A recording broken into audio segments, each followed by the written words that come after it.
जी गुफ्तगू हुन जी ॻाल्हि ॿोल मार्क्स फिलासफ़ी जे दायरे जी बुनियाद ते अक़लियत पसंद ऐं नॉन कन्फर्मिस्ट जो मक़सदु इहो आहे त जेके समाज जा क़ाबिल क़बूल पैटर्न्स आहिनि उन जे ख़िलाफ़ु हुन जो नुक़्ते नज़र हूंदो हुयो या आम रवाजी ॻाल्हियूं जेके क़बूल थी चुकियूं आहिनि उन जो ख़िलाफ़ु हूंदो हुओ। पर जॾहिं हाणे वापसि मोटियो अमेरिका खां त ईअं त नथा चई सघूं त हू कन्फर्मिस्ट थी वियो, पर हू लीनियंट ज़रूरु हुयो, दरगुज़र कंदड़ ज़रूरु हो। एतिरो एहतिजाज ऐं एतिरो उन ते पंहिंजो नुक़्ते नज़र जेको अॻूणो हो उहो एॾे शदोमद पेश सां न पिए ॾिने। हाणे इहे असां साईं जिन जे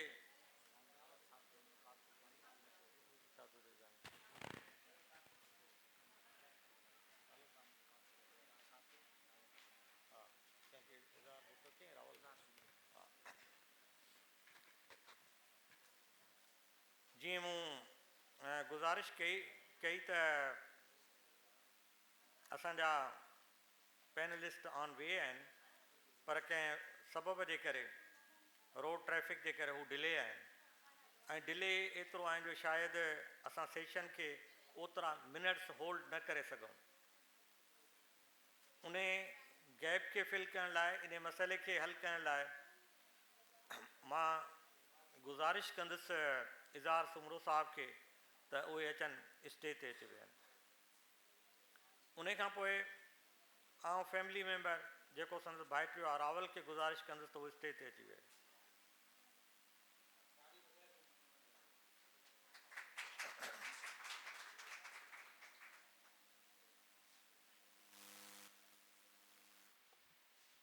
वेलकम। असां ॿिन्ही महिमाननि खे भलीकार चऊं था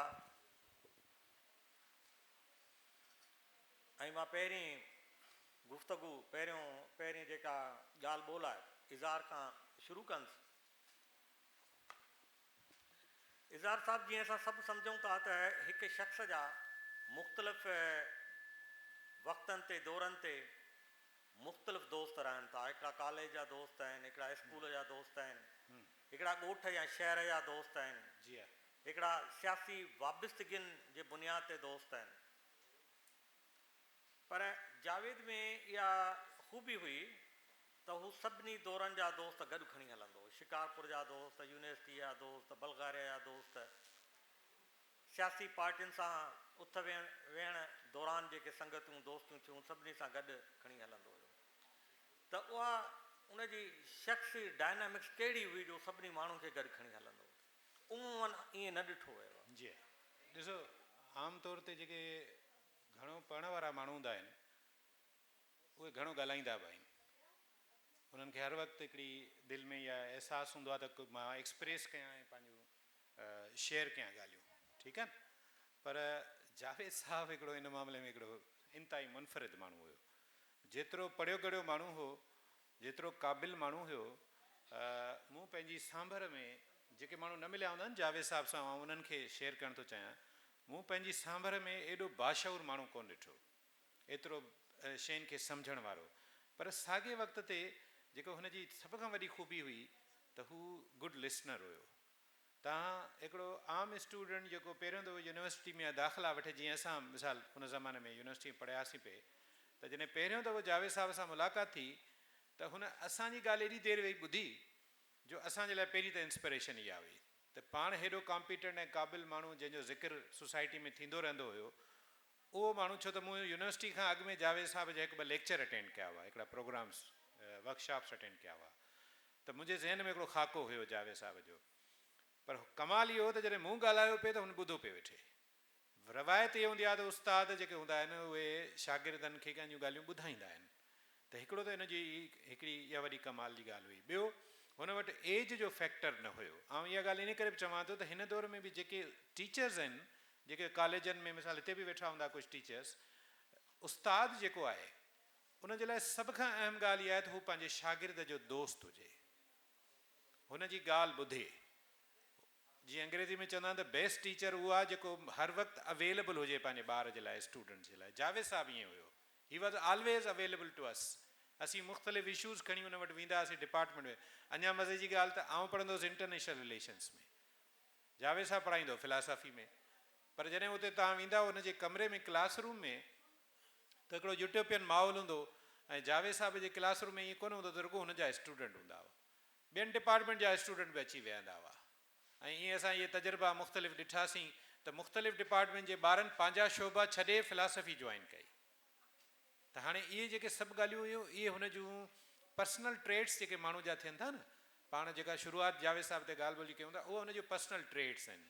हिकिड़ो थधो मिज़ाज वारो माण्हू, तमामु घटि गुसो करण वारो माण्हू, ॿिए जी ॻाल्हि ॿुधण वारो, सम्झण वारो माण्हू, हिकिड़ी ॻाल्हि। ॿियो हुन सां जेको मुंहिंजो ज़ाती हिकिड़ो अट्रैक्शन जेका मूंखे हुई त हू हुनजो ऐं मुंहिंजो शहर साॻियो शिकारपुर। त जावेद साहब सां जेका असांजी हिकिड़ी जीअं चइजे त हिकिड़ी अपील थिए थी या हिकिड़ी अट्रैक्शन थिए थी, त जॾहिं हू शिकारपुर जूं ॻाल्हियूं कंदो त या आउं ॻाल्हियूं कंदुसि त हुनखे मज़ो ईंदो गुफ़्तगू उहा ॿुधण में, ऐं मूंखे बि इंस्पिरेशन मिलंदी हुई। ऐं जावेद साहब खे शिकारपुर शहर सां ॾाढो प्यारो, बेपनाह।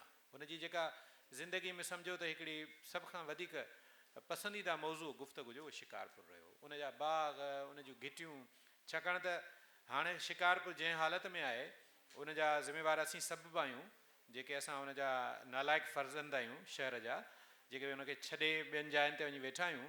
पर हिकिड़े दौर में शिकारपुर त सिंध जी पेरिस सॾिबी हुई, ऐं इहो रुॻो चइबो न हो, इहो वाक़ई बि इहो हो।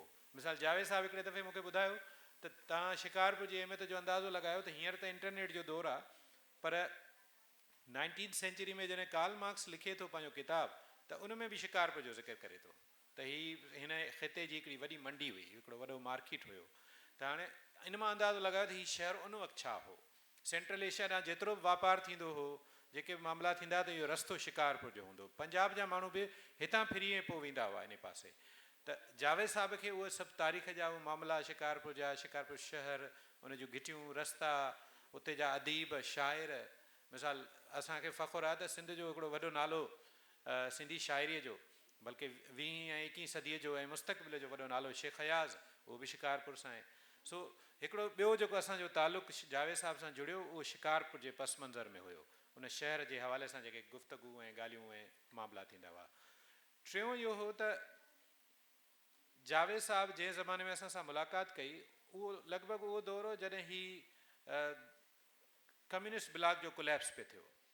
हाणे इहो बि हिकिड़ो जंक्चर, अहम जंक्चर आहे हिस्ट्री जो, जॾहिं दुनिया में हिकिड़ी वॾी उथल पुथल पई अचे, पूरे ईस्टर्न यूरोप में नवां मुल्क पिया जुड़नि ऐं नयूं शक्लूं पियूं अचनि, ख़ुदि सोवियत यूनियन टुटे पियो पूरो। हाणे इन पस मंज़र में न रुॻो मुल्क पिया टुटनि, पर माण्हुनि जा ज़हन बि मुंझारे में अची विया त हीउ छा पियो थिए। इन टाइम में जावेद साहब सां असांजी कचहरियूं थींदियूं हुयूं। जावेद साहब मूंखे ईअं लॻो, हीअ मुंहिंजी ज़ाती राय आहे, त हिकिड़े दौर ताईं त हू इन सोच जो हो, इन ख़्याल जो हो, इन इश्तराकी फ़लसफ़े सां उहो घणो इंस्पायर्ड हो। पर पोइ मूंखे इहो महसूसु थियो त हुनखे सिंध जो जेको सूफ़ी, जेन्युइन सूफ़ी मिज़ाज आहे, उहो वधीक भाइणु लॻो, वधीक उनखे पसंदि आयो। अच्छा, उन ई दौर में अवां ॾिसंदो त सिंध में जेका पॉलिटिक्स पई थी, उनजी हिकिड़ी लकीर छिकियल हुई पसंदि ऐं नापसंदि जी। माना अवां रेड लाइन ठाहे छॾी त बाबा हिन नज़रिए जो माण्हू जेको आहे या हिन पार्टी जो माण्हू आहे उहो सफ़ा ख़राबु आहे, ग़लति आहे, उनखे न किताबु पढ़िबो, न उनजी ॻाल्हि ॿुधबी, न उनजी तक़रीर ॿुधबी, न उन सां इंट्रैक्शन कबो। सिंध जूं सियासी पार्टियूं हिक ॿिए जे बारे में ॾाढी सख़्तु उन वक़्तु रवेश रखंदियूं हुयूं। हाणे उन में बैलेंस आहे। जावेद साहब वाहिद माण्हू जो उन वक़्तु बि बैलेंस्ड हुयो। मिसाल हू उन वक़्तु सिंध जा जेके बि वॾा सियासी किरदार ऐं शख़्सियतूं, साईं जेम्स सैद आहे, रसूल पलीजो साहबु आहे, या ॿिया जेके बि असांजा सियासी लीडर ऐं सियासी पार्टियूं ऐं उनजा नज़रिया आहिनि, उनजे बारे में हुनजी ॾाढी बैलेंस राय हूंदी हुई, जेका असांखे इन करे हैरान कंदी हुई जो बाक़ी सोसाइटी में घणे भाङी न हो। हीउ इन मामले में बि थोरो मुख़्तलिफ़ माण्हू हुयो।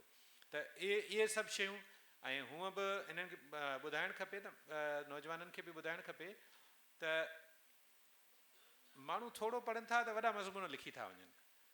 जावेद साहब जो सॼो किसो, सॼी स्टोरी अनरिटन आहे। इन जेको तव्हां जुमिलो चयो, इन ते जावेद जो हिकिड़ो मशहूरु जुमिलो आहे, चई माण्हू लिखनि हिकिड़ो किताबु था, पोइ उन किताब जी मशहूरी लाइ 10 किताब ॿिया था लिखनि। अबा तबसरा जंहिं कया वरी उन्हनि जो किताबु छपायो, वरी फीडबैक ॾिनो उन जो किताबु छपायो, वरी उन किताब ते रिव्यू आया, वरी उन जो किताबु छपायो, कि बुनियादी हूंदो हिकिड़ो किताबु। जी हा।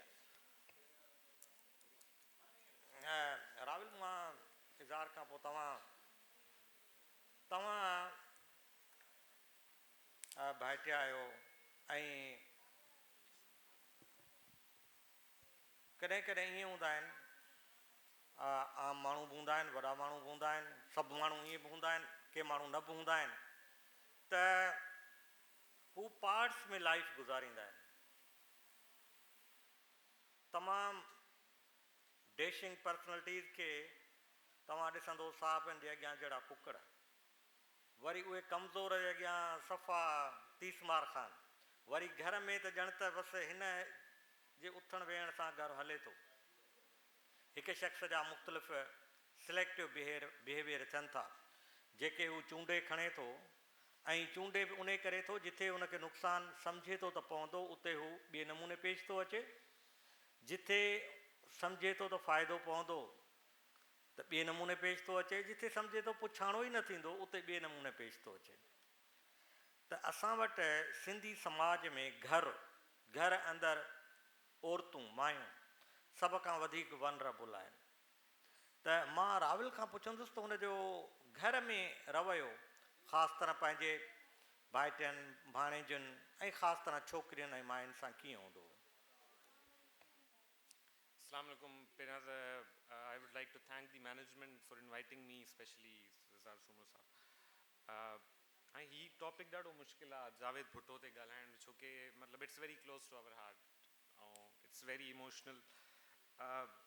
जेकी पहिरीं ॻाल्हि आउं कंदुसि उहा इहा आहे कि तव्हां औरतुनि जी ॻाल्हि कई ऐं इहो मुंहिंजे ख़्याल सां सभिनी खां इम्पोर्टेंट जेको सभिनी खां वॾो कॉन्सिक्वेंस जावेद भुट्टो जे वञण जो असांजी फैमिली खे जेको मिलियो आहे उहो इन सूरत में मिलियो आहे जेकी आउं तव्हांखे ॻाल्हि ॿुधाइण वारो आहियां हिकिड़ी। अच्छा, एॾी इंट्रस्टिंग हिकिड़ी इंग्लिश लैंग्वेज जी ॻाल्हि आहे कि when a wife loses a husband, she will be called a widow. When a husband loses a wife, she would be called a widower. इलाही राइटर्स इन ते लिखियो आहे। When a child loses a parent, हुनखे orphan चवंदासीं. But there is no word in English language that could express the pain of a loss of a child, the loss that a parent suffers. The mother of Javed Bhutto has been in a state of coma since the last 3 months. She has been unconscious. हिन जो सभिनी खां वॾो सबबु obviously चाचा साईं जो विछोड़ो आहे। अच्छा, coming back to, so I would like to request you all to remember her in your prayers. अच्छा, now coming back to Javed Bhutto, मुझे ख़्याल सां हर इंसान दुनिया में 3 क़िस्मनि जे माण्हुनि सां मिलंदो पंहिंजी लाइफ में। There will be good people जेके हैप्पीनेस खणी ईंदा तव्हां ॾे, there will be bad people जेको लेसन सेखारे वेंदा तव्हांखे, then you will finally meet some of the most beautiful people in your lives who will give you memories to hold on to for the rest of your lives. And Javed was one of those people. कुछ माण्हू हूंदा आहिनि जेके बूटे खे एतिरो पाणी ॾींदा आहिनि कि it drowns away. त मतिलबु it was the only way he knew how to love. ऐं असांजा एक्सपीरियंसिस हुन सां वर experiences of freedom, of enlightenment, of friendship, मतिलबु जेको ट्रू एसेंस आहे सूफीज़म जो, दोस्त जो concept, he was a friend. हुन कॾहिं पंहिंजी टॉवरिंग पर्सनैलिटी न ॾेखारी कि मतिलबु आउं एल्डर आहियां फैमिली जो, सभिनी खां वॾो आहियां, ऐं हू ॿारनि सां ॿार थी वेंदो हुयो, हू कुराड़नि सां कुराड़ो थी वेंदो हुयो, ऐं जेको आहे माइनि सां माइनि वांगुरु डील कंदो हुयो। जेसीं ताईं ॻाल्हि हुई माइनि जी, ऐं इन खे एड्रेस करण लाइ लिखी आयो हुउसि कलम सां, चाची जी बि ॻाल्हि ॿोल थी, नफ़ीसा चाची जी, त कि इलाही मतिलबु it is the least touched upon aspect of Javed Bhutto that he was a feminist, he was a pure feminist. Now why is it important, why am I talking about it? I think identifying as a feminist is the most strongest stand men can take against the sexism against women. Fawzia Bhutto वारो वाक़ियो is a textbook example कि कीअं हुन जेको आहे मतिलबु हीअ society उहा आहे जिते असांखे औरत खे क़तल करण जा घर वारनि में वाक़ियात इलाही आम आहिनि, पर अहिड़ा वाक़िया इलाही रेयर आहिनि कि हिकिड़ो घर जो मर्द पंहिंजी घर जी औरत लाइ 8-9 साल कोर्टुनि जा धिका खाए ऐं उन खां अलावा पोइ चची नफ़ीसा जो हुन सां relationship is also a text book example के हू केॾो फेमिनिज़म जे फेवर में हुयो, वुमेन एम्पावरमेंट जे फेवर में हुयो. इन दी एंड हुनजो मक़सदु हुयो कि मैसेज कन्वे थिए, उहो मुंहिंजे थ्रू भले न थिए, जीअं तव्हां चयो कि अनरिटन फिलोसफी. ऐं हुन सॼी उमिरि कुझु न लिखियो, हुन सोशल मीडिया इस्तेमालु कयईं, पर हुनजे बावजूदि उहो एॾो वॾो कमु करे वियो आहे कि एॾो वॾो नालो छॾे वियो आहे. हिकिड़ो फ्रेंडशिप जो हिकिड़ो ॿियो मां तव्हांखे नंढिड़ो मिसाल ॾियां कि 2-3 साल पहिरियां वीवर इन गवादर ऐं हुनजा सभु दोस्त रियूनियन थी हुई हिकिड़ी, जेके बल्गारिया मां दोस्तनि हुननि सां मास्टर्स कयो, सभु हुनजा दोस्त हुते मौजूदु हुया. त राति जा 3 या 4 पिया थियनि ऐं जेको आहे one of his friends brought some alcohol. We were sitting in a lounge. I was the youngest one, so I just left and went to my room so that I could give them some space. Agar koi piyan chahe, acha. It was an open choice. What happens next is there was a knock at my door, and there was a guy standing and holding 2 cans of beer, and he said that Javed Sain has sent this, that it's an open choice. If you want, you can consume it.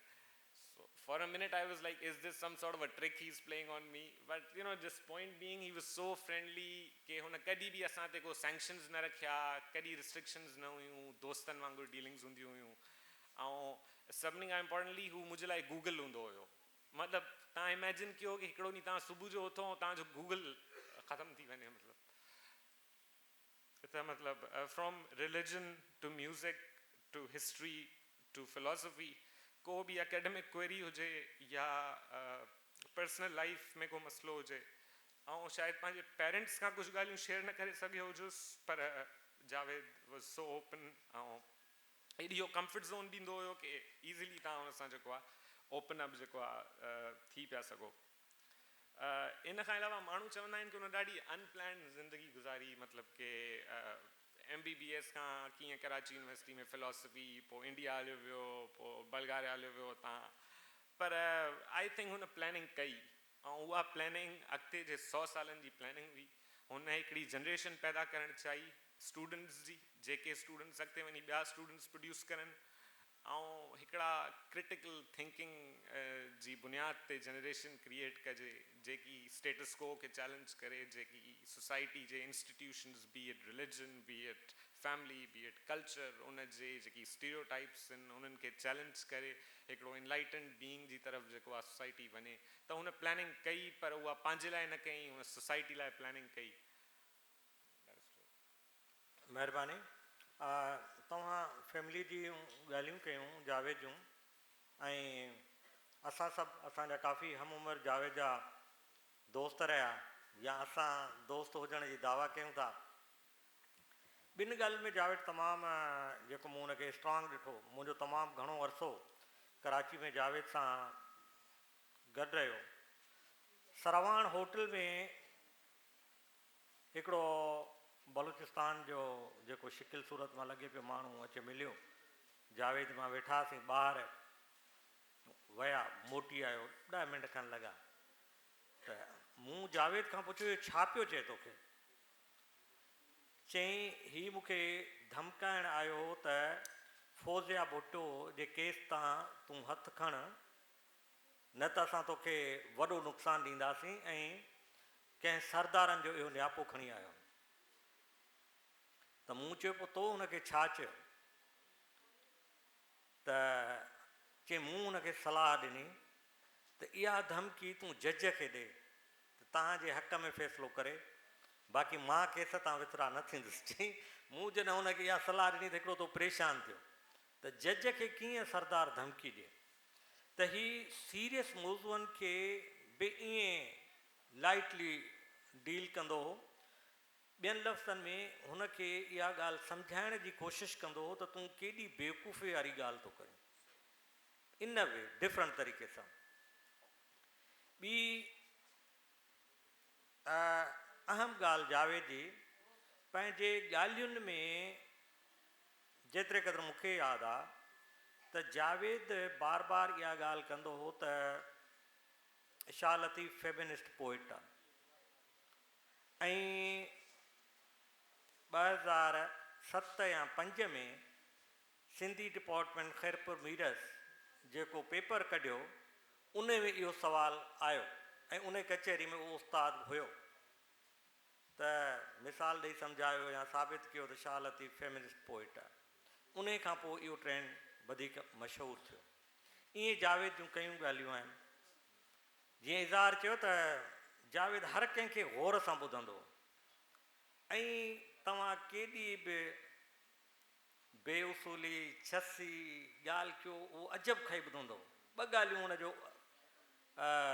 तकिया कलाम हो। जॾहिं ॻाल्हि सफ़ा light mood में हूंदी चवंदो कसम दई क़ुर जो। सही ॻाल्हि आहे, कसम खण, कसम दई क़ुर जो, हर ईअं माना ॻाल्हि कंदो। ऐं ॿी ॻाल्हि जिते हुनखे शाहिदी ॾियणी पए ऐं ॿिन्ही पासे दोस्तियूं हुजनि पोइ चवंदो त मूंखे ख़बर न आहे, माना चवंदो आई डोंट नो, मूंखे ख़बर न आहे। त इहे जेके जावेद जा हिकिड़ा पर्सनल ट्रेड्स हुआ। हाणे इज़हार मां तव्हां खां पुछंदुसि त जावेद 80 जे ॾहाके ताईं रेशनिस्ट, सेक्युलर प्रोमोट कंदड़, अकुलियती ॻाल्हि कंदड़, पर जॾहिं वापसि आयो हाणे त हू सूफ़ीज़म ते हुनजी गुफ़्तगू घणी थियण लॻी। बिल्कुलु। त असांखे तव्हां ॿुधायो त उहे कहिड़ा ट्रांसफॉर्मिंग फैक्टर्स हुआ जंहिं हुनजे सोच में, हुनजे परखण में, हुनखे शयुनि ॾांहुं नए हिकिड़े एटीट्यूड तय करण में मुख्य रोल अदा कयो। अच्छा, इन ॻाल्हि ते इहा त तमामु सीरियस ॻाल्हि ऐं संजीदा हिकिड़ो अहम पहलू आहे बल्कि हिन दौर जो। पर उन खां अॻे तव्हांखे हिकिड़ो मज़ेदार वाक़ियो थो ॿुधायां। जावेद साहिब असां गॾु कराची जे इहे जेके ईरानी होटल सॾिबा त हाणे त ख़तमु थींदा पिया वञनि। चांहि असां पीतीसीं, पैसा सोरा हूंदा सभिनी वटि उन वक़्तु, माली हालातूं सभिनी जूं हेॾियूं के स्ट्रांग न हूंदियूं। चांहि असां उहा जेका ईंदी आहे खीर अलॻि उन में जेका सेपरेट चांहि जेके चइबो आहे उहा आई, हिकिड़ो दफ़ो पीतीसीं। हाणे जावेद साहिबु चयो त चांहि पाण खे ॿीहर पीअणी आहे ऐं पैसा बि कोन्हनि पाण वटि। सो हिकिड़ो पठान नौजवान हुजे, ख़ूबसूरत स्मार्ट छोकिरो बेरो हुजे, उनखे सॾु कयईं। पर मां ॿुधायां थो त हुनजी शख़्सियत में जेको जादू हो न, मैस्मराइज़ करे छॾींदो माण्हूअ खे। त पठान खे चयईं त केटली उहो ॾिनईंसि पहिरीं पाणी वारी जेका, छो त पाणी अलॻि ईंदो आहे न गरम, उहो ॾिनईंसि, चयईंसि त हीअ वञ पाणी गरम खणी आ। हू वियो, जीअं थोरो अॻियां वियो वरी सॾु कयईंसि, चयईं ॿियो वरी खीर वारो जेको पाट आहे उहो ॾिनईंसि, चयईं हिन में खीर बि खणी आ। पठान हुनजे जादू में वरी वियो, थोरो अॻियां वञी वरी मोटियो, वापसि अची पंहिंजे मख़सूस लहजे में चयईं, मां डिसरेस्पेक्ट जे सेंस में नथो चवां, मां त उनजो अहसासु थो ॾियारणु चाहियां, चई साहब ये तो चय हो गया पूरा। ॿ दफ़ा जो वियो त हुन रस्ते में सोचियो त हे पाणी बि घुराए पियो थो, खीर बि घुराए थो, चांहि त हिनजी थी वई। सो जावेद साहिबु तव्हां चयो न ज़िंदगी जो मज़ो वठंदो हो, हिकिड़ी तमामु वॾी ॻाल्हि। बल्कि आउं तव्हां सभिनी खे चवंदुसि त ज़िंदगी जेका आहे न, आहे बि हिकु दफ़ो माण्हू खे मिले थी, ऐं ख़फ़ा जेके ज़हन ते प्री ऑक्यूपाइड असीं रखूं था न, उहे पासीरा करे ईअं ज़िंदगी गुज़ारियूं जीअं जावेद साहिबु गुज़ारी। हाणे मां जेका ॻाल्हि कई सूफ़ीज़म वारी,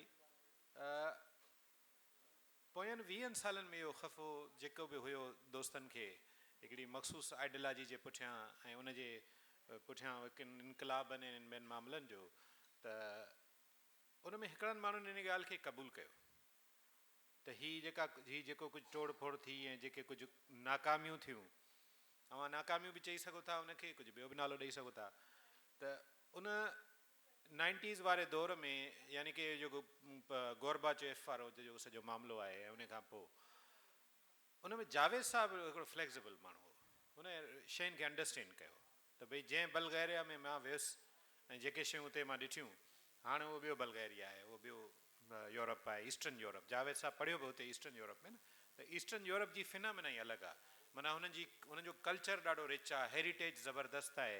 अॼु बि यूरोप में जेको माण्हू टूरिज़म लाइ वञनि था न, त उनखे वधीक मज़ो जेको आहे उहो प्राग में अचे थो, लंडन में कोन्ह थो अचे एतिरो, जेके ऑब्ज़र्वेशन आहे माण्हू जी, छाकाणि रिच आहिनि हिस्टोरिकली। पर हीअ जेके शयूं तोड़ फोड़ थी, त जावेद साहिबु उनखे एक्सेप्ट कयो हिकिड़ो।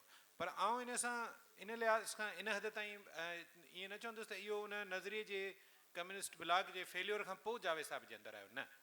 जावेद साहब पंहिंजी ॿोली, पंहिंजे अदब, पंहिंजे वैल्यूज़, पंहिंजी तारीख़, पंहिंजे शहरनि, इन्हनि सभिनी शयुनि सां वेरी मच अटैच हो शुरू खां वठी। हू कॾहिं बि माना डिटेच न रहियो शयुनि खां, हिकिड़ी ॻाल्हि।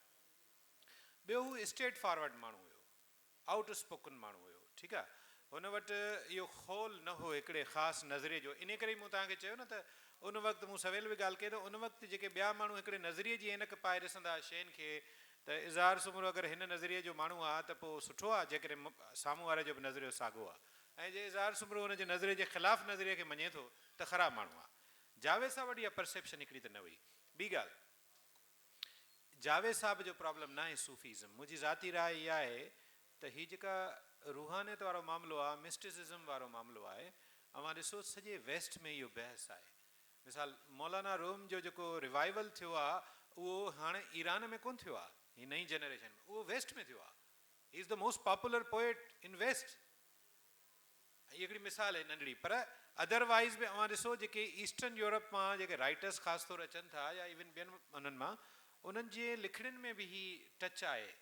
ऐं परहैप्स हीउ जेको ब्लॉक फेल थियो, इन जी सभ खां वॾी, मुंहिंजी ज़ाती राय आहे, के दोस्त इख़्तिलाफ़ करे सघनि था, उनजो सबबु वॾे में वॾो हो ई हो त उन में माण्हू हिकिड़ो रोबोट हुयो, हिकिड़ी मशीन हुई, उनजो रूहानी पासो किथे बि न हो। उनखे मानी बि मुफ़्त हुई, ब्रेड वारे वञी दुकान तां वठी अचे, इलाज बि मुफ़्त हो, तालीम बि मुफ़्त हुई, ऐं उनजी ड्यूटी मुक़ररु हुई 8 कलाक पोइ रोबोट वांगुरु ड्यूटी करणी हुई पंहिंजी, जेका उनखे रियासत ॾे पई। माण्हू जो माण्हू किथे हो इन सॼे किसे में? उहो त गुम हुयो किथे। जावेद साहब हेॾो लाइवली माण्हू, उहो कीअं थो इन क़िस्म जो माण्हू थी सघे? ऐं मुंहिंजी माना ज़ाती परसेप्शन इहा आहे। तंहिं करे मुंहिंजी जॾहिं हुन सां गुफ़्तगू हुई त उन में अॻु में बि हुन वटि इहे शयूं क्लियर हुयूं, पर उहे बाद में अञा वधीक डिटेल में वियूं। जावेद साहब फील कयो, छाकाणि त अवां ॾिसो दुनिया में मुख़्तलिफ़ ही जेके 17, 18, 19, 20 सदीअ ताईं दुनिया में मुख़्तलिफ़ नज़रिया जेके डोमिनेट कंदा रहिया आहिनि, लिबरलिज़म खां वठी वेंदे सोशलिज़म ताईं, इन्हनि समूरनि दौरनि में हिकिड़ो पैरेलल ख़्यालु हलंदो रहियो अथव। थोरो इन ते अगरि पाण ध्यानु ॾियूं, उहो आहे सूफ़ीज़म जो या मिस्टिसिज़म जो या इन क़िस्म जी रूहानी सोच जो। ऐं रूहानी सोच जो हरगिज़ मतिलबु कंहिं हिकिड़े मख़सूस मज़हब जी ॻाल्हि बि न आहे। त जावेद साहब वटि इहा वॾी फ्लैक्सिबिलिटी ऑलरेडी हुई। ऐं ॿियो, सिंध सां हुनजो बेपनाह प्यारु हुयो।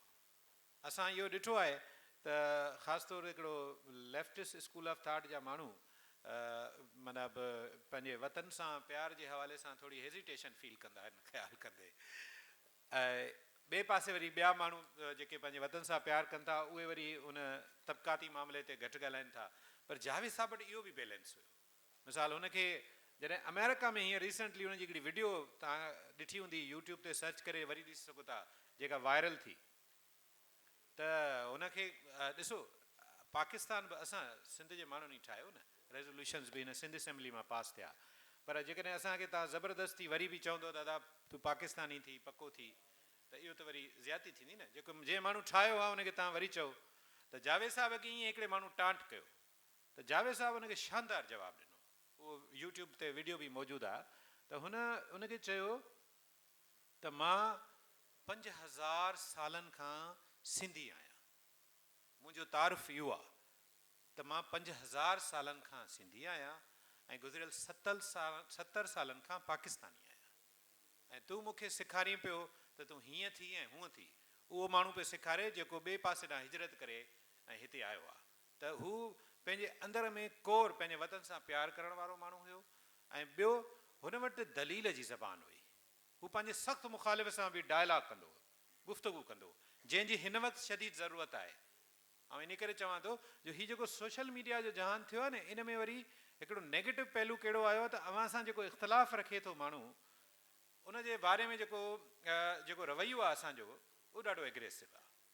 जावेद साहब इन मामले में हिकिड़ी शानदार हुनजो अंदाज़ हो त हू पंहिंजे मुख़ालिफ़ जी ॻाल्हि पूरी ॿुधंदो, पूरी तवजह सां। ऐं चवंदुसि नौजवाननि खे इहा ॻाल्हि सिखणु खपे। ऐं परहैप्स असां जेकॾहिं इनखे अप्लाए कयूं था, ऐं जावेद साहब जे फार्मूले जेको रावल ॻाल्हि कई न, हुनजो हिकिड़ो मिसाल आहियां तव्हांजे साम्हूं। ऐं फ़ख़्र सां चई सघां थो त मां जावेद साहब जो शागिर्दु आहियां। हुनजो स्पिरिचुअली मूं हुनखे कई शयुनि खे फॉलो कयो आहे। उनजो हिकिड़ो वॾे में वॾो मिसाल ऐं पंहिंजो ॾियां थो त असां हीअ जेके 5 सालनि खां फेस्टिवल्स पिया करियूं, अवां असांजा 5 सालनि जो पूरो रिकॉर्ड ॾिसो, असां शयुनि खे रिवाइव कंदा आहियूं हर दफ़े। असां शयुनि खे बहितर कंदा आहियूं, उन में नज़रसानी कंदा आहियूं। मिसाल अॼु सुबुह अवां ॾिठो त असां ॿारनि जो वर्कशॉप कयो, हिकिड़ी मिसाल थो ॾियांव त ही प्रोग्रेशन जेका ज़िंदगीअ में आहे ऐं माण्हू जे अंदरि फ्लैक्सिबिलिटी, माण्हू जे सोच में फ्लैक्सिबिलिटी, इहा तमामु अहम आहे, छाकाणि त ही इंसानी तारीख़ आहे ई ईअं। मिसाल हिकिड़े ज़माने में माण्हू सिज खे सम्झंदा त इहो सभु कुझु आहे, सिज खे पूॼींदा हुआ, ऐं हिन दौर में अगरि को माण्हू चए त सिज खे पूॼणो त माण्हू खिलंदा उन ते, त सिज त हिकिड़ो गोलो आहे न, सही, हिकिड़ो उनजी जेका काइनात में ही ॿार वेठा आहिनि ॿुधाईंदा तव्हांखे त सिज छा आहे, छाजो ठहियलु आहे। त इहे जेके प्रोग्रेशन वारी अप्रोच आहे, पंहिंजे ज़हन ख़्याल खे लगातार बहितरी ॾांहुं वठी वञणु, इम्प्रूवमेंट ॾांहुं वठी वञणु, जावेद साहब हुनजो प्रैक्टिकल नमूनो हुयो।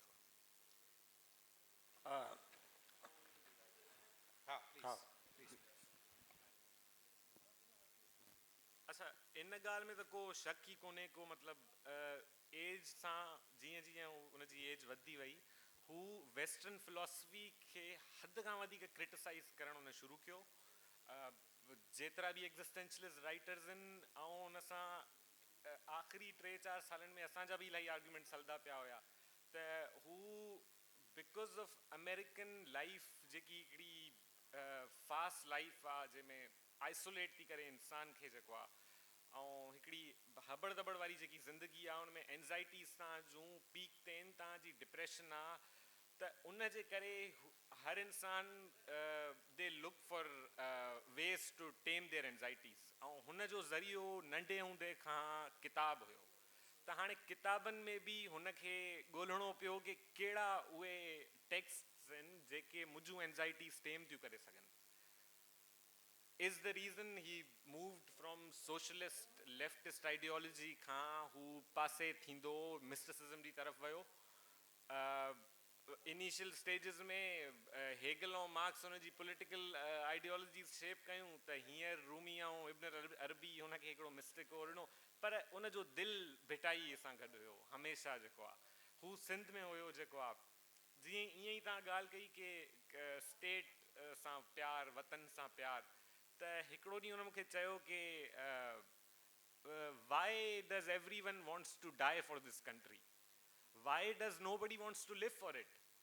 हर माण्हू चवे थो असांखे मरणो आहे मुल्क लाइ, मतिलबु बिकॉज़ डाइंग इज़ ईज़ी, मरणु ॾाढो आसान आहे, पर रही करे उन मुल्क लाइ कमु करणु ॾाढो मुश्किल आहे। त ईअं छो थो सम्झो वञे कि क्रिटिसाइज़ करणु ग़लति आहे, हालांकि ही बि त सम्झो न कि ही मुल्क जेको तव्हांजो मुल्क ठहियो आहे, इहो बि त क्रिटिसिज़म जी बुनियाद ते ठहियो आहे न। तव्हीं हिकिड़ी सोसाइटी जे पोर्शन खे क्रिटिसाइज़ करे हिकिड़ी आइडियोलॉजी ठाहे, you made a nation, then why do you want to stop criticism? त इन ते मूंखे हिकिड़ी ॻाल्हि अटकणी हुई। त मतिलबु हींअर बि प्लीज़, असांजे सेशन जो वक़्तु ख़तमु थी चुको आहे, ऐं जीअं तव्हां पाण चयो त हिकिड़ो सिस्टम आहे, ऐं उन सिस्टम में क़ुर्बानी हमेशह आवाम ॾींदो आहे। तंहिंजे करे तव्हांजे सुवालनि जवाबनि जो सेशन असां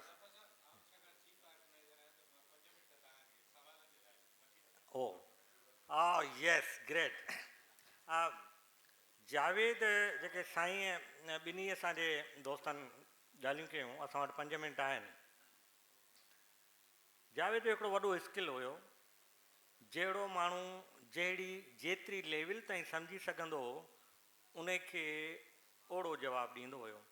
असां नवां NGO सेक्टर में आयासीं, असां ईअं सम्झो त कुल इल्मु असां वटि आहे। जीअं नवां सहाफ़ी थींदा आहिनि त सम्झंदा कुल इल्मु असां वटि आहे, तीअं असां बि सम्झंदासीं त कुल इल्मु असां वटि आहे। हिकिड़े दोस्त पुछियुसि त साईं तव्हां कम्यूनिज़म फेल थियो, तव्हांखे ॾुख कोन थियो? चई तव्हांजा प्रोजेक्ट फेल थींदा आहिनि, तव्हांखे ॾुख थींदो आहे? त हू चुप थी वियो, हू एक्सपेक्ट ईअं न पियो करे। चई इंसानी तारीख़ जो इहो वॾो इनिशिएटिव हो, तमामु वॾो शानदार इनिशिएटिव हो, पर उन नतीजा बि ॾिना, पर घणो अरसो न हली सघियो।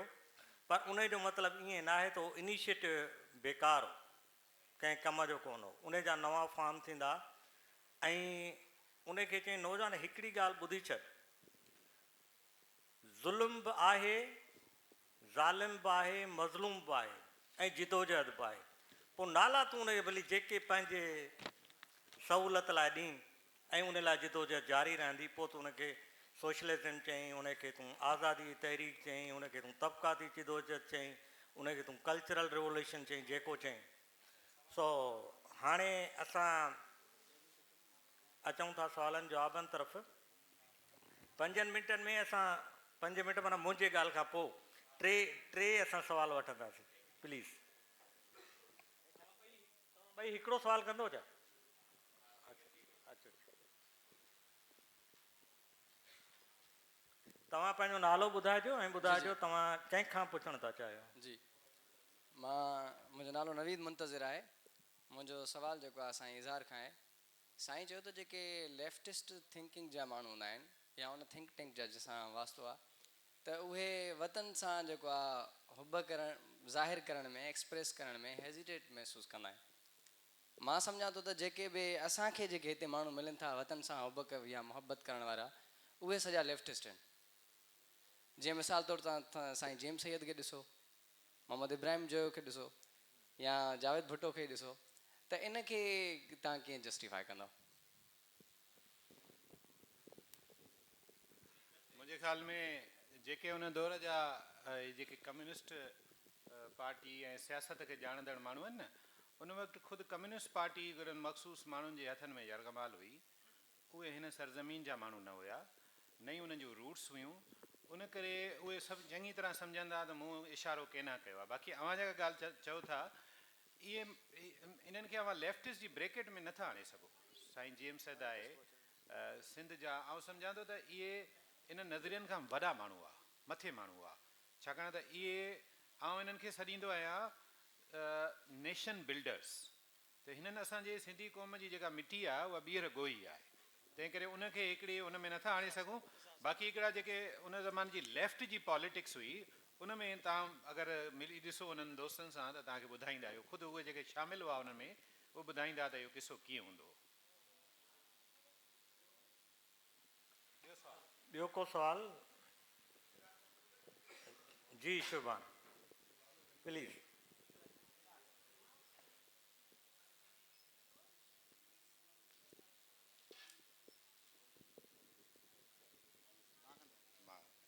मेहरबानी। Shaban Sato, I am lecturer at Sindh University international relations department. मुंहिंजो तव्हां ॿिन्ही पैनलिस्ट दोस्तनि खां सुवालु आहे। जावेद साहब मुंहिंजूं बि काफ़ी हिकिड़ियूं रुगबतूं रहियूं, कचहरियूं बि रहियूं। मां ईअं नथो चवां मुंहिंजो दोस्त हुयो, पर हुन सां दोस्तनि जे माना थ्रू हुन सां मुंहिंजो हिकिड़ो तालुक़ु रहियो काफ़ी अरसे खां, स्टूडेंट्स माना लाइफ खां। मूंखे माना हिकिड़ी ॾाढी असांखे रश्क थींदो आहे डॉक्टर जी माना जावेद साहब जी जेको आहे एॾी वॾी तारीफ़ ॿुधंदे, हुनजी एॾी शख़्सियत ॿुधंदे, ऐं मां बि हुनखे सम्झंदो आहियां त हुनजी जेकी इज़हार साहब बि ॻाल्हि कई, हुनजो मूंखे जेसि ताईं मां अहातो कंदो आहियां त हुनजी नज़रिया पढ़ियलु केतिरो हुयो, लिखियलु केतिरो, लिखियो केतिरो, या हुनजी ज़िंदगीअ में हिकिड़ो नज़रियो केॾो अहम आहे। उन खां वधीक मूंखे जेको हुन अट्रैक्ट कयो या मूंखे सम्झ में ईंदो हुयो त हुनजी जेकी ज़ाती जेकी शख़्सियत हुई, उनजे पढ़णु लिखणु, हुनजे नज़रिए खां, हुनजी आइडियोलॉजी खां वधीक वॾी हुई, जेकी मूंखे अट्रैक्ट कंदी, मूंखे इम्प्रेस कंदी हिकु इन माना पहलू सां। ॿियो इहो त सभु शयूं पंहिंजी जॻह ते। हा सॉरी, हिकिड़ो अहिड़े क्रिटिकल दौर जे अंदरि जावेद साहब सिंध यूनिवर्सिटी जे अंदरि माना पंहिंजा टीचिंग जा फ़राइज़ अंजाम ॾींदो रहियो, जिते सिंध यूनिवर्सिटी जे अंदरि तमामु घणियूं शयूं ख़राबु थियूं। वाइस चांसलर जे तरफ़ां, करप्शन जे तरफ़ां, स्टूडेंट्स जे तरफ़ां हिकिड़ी पूरे इदारे जो हिकिड़ो ज़वाल माना जेको आहे जावेद साहब जी हुन सॼी हुन पीरियड में, उते उस्तादनि जो हिकिड़ो अहम रोल माना बीहे थो। त असांखे उन जॻह ते जावेद साहब खे तव्हां पैनलिस्ट उन सॼे इन क्राइसिस जे अंदरि जावेद साहब इन खे एज़ अ टीचर केतिरो रेज़िस्ट कयो, इन खे केतिरो रद्द कयो, उन सां उनखे कीअं माना जेको आहे इन इदारे जे बहितरीअ जे लाइ, या ॿिया बि उस्ताद अरेस्ट हिकिड़ा माना नौकरियुनि तां लाथा विया, उन्हनि खे पोइ हिते हलिया वियो। त इन्हनि सॼे माना तव्हांखे इहो जामी साहब बि वेठा आहिनि। हाणे असां ॿ ॻाल्हियूं कंदासीं ज़फ़र साहब। मुंहिंजे हिते हुजण जा वॾा फ़ाइदा बि आहिनि, चीफ ऑर्गेनाइज़र जा फ़ाइदा त वठूं न पाण, पॉज़िटिव सेंस में थो चवां। हिन खां पोइ जेको सेशन हूंदो उहो हसन दर्स ते हूंदो, ऐं असां हुन में जामी साहब खे विहारींदासीं ऐं थोरी गुफ़्तगू हसन ते ऐं थोरी जावेद भुट्टे ते कराईंदासीं। जामी साहब ठीकु आहे इहो? ऐं ताड़ियूं वॼाइणु खपनि हिन ते। अच्छा, ही दोस्त जेका ॻाल्हि कई जामी साहिबु असां विटनेसूं, असीं हिन ते वॾा टहक ॾींदा हुआसीं। ऐं रुॻो वाक़ियो ॿुधायां थो त वाइस चांसलर साहिबु तकरीर कई ऐं वाइस चांसलर वॾे आवाज़ में चयो त Rome was not build in a day. ऐं जावेद साहिबु हुन गजाणी में हुयो, यूनिवर्सिटी जे ऑफिशियल गजाणी में, त जावेद साहिबु उथी बि चयोसि but Rome was destroyed in a day. त तव्हां सम्झी सघो था त हुनखे शयूं केतिरियूं क्लियर हुयूं।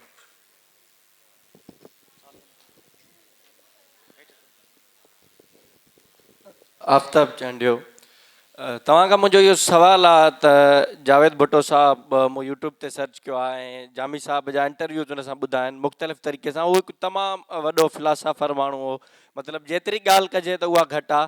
त हुनजे न लिखण जो सबबु हिकु त कहिड़ो आहे, ऐं ॿियो जीअं नई जनरेशन आहे, जीअं मां पंहिंजी ॻाल्हि करे वञा त मूं हुनखे वेझो खां ॾिठो न, मुंहिंजी हुन सां मुलाक़ात थी सघी, त असांखे उन जे बारे में कीअं मालूमात ख़बर पए त कहिड़े ख़्याल जो माण्हू हो ऐं असांखे उन मां कीअं इंस्पायरेशन हिकिड़ी मिली सघे। ज़बरदस्त सवाल इहो भाॼी, जेकॾहिं न थिए हा त मां सम्झां थो इहो सेशन अधूरो रहिजी वञे हा।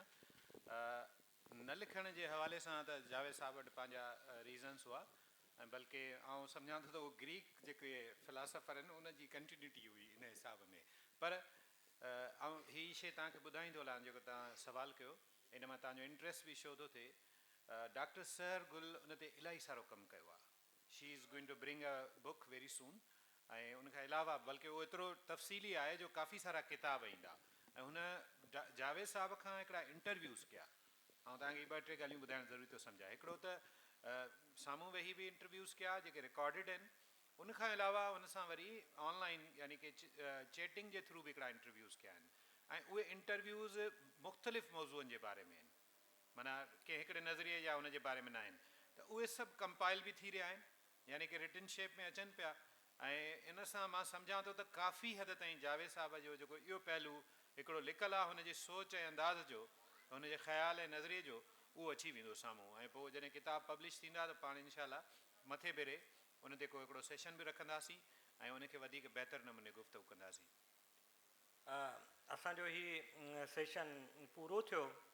न लिखण जा हिकिड़ो त जावेद ओवर द पीरियड जंहिं तबियत जो हिसे जो रहियो, हिकिड़ो त छो त लिखणु वॾो डिसिप्लिन आहे ऐं पंहिंजी तबियत में उहो नॉन कन्फर्मिस्ट हुयो। ॿी ॻाल्हि इहा त एकेडमिया में जीअं शोभान ॻाल्हि कई त जावेद डी स्कूलिंग कंसेप्ट खे प्रोमोट कंदो हो, त पढ़ण लाइ क्लास रूम टेबल कुर्सी ख़ासि चाक बोर्ड बि ज़रूरी कोन्हे, ॻाल्हियुनि जे ज़रिए घुमंदे फिरंदे चांहि जे कप ते जिते किथे वण हेठां पढ़ी सघिजे थो। ऐं हुन इहो कल्चर प्रोमोट कयो। त लिखण जा न लिखण जा हिक खां वधीक सबब आहिनि जंहिं ते जॾहिं ॿियो सेशन थींदो त जामी डेफिनेटली ॻाल्हि ॿोल कंदो। तव्हां सभिनी जी महिरबानी। जामीअ सां ॾाढो तोखे मिस कयो यार, तूं देरि कई, ॾाढी सुठी ॻाल्हि ॿोल थिए हा।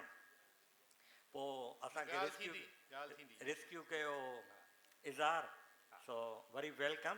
सो फॉर्मली असां पंहिंजे सेशन खे क्लोज़ था कयूं। तव्हां सभिनी जी महिरबानी। Thank U very much. असल में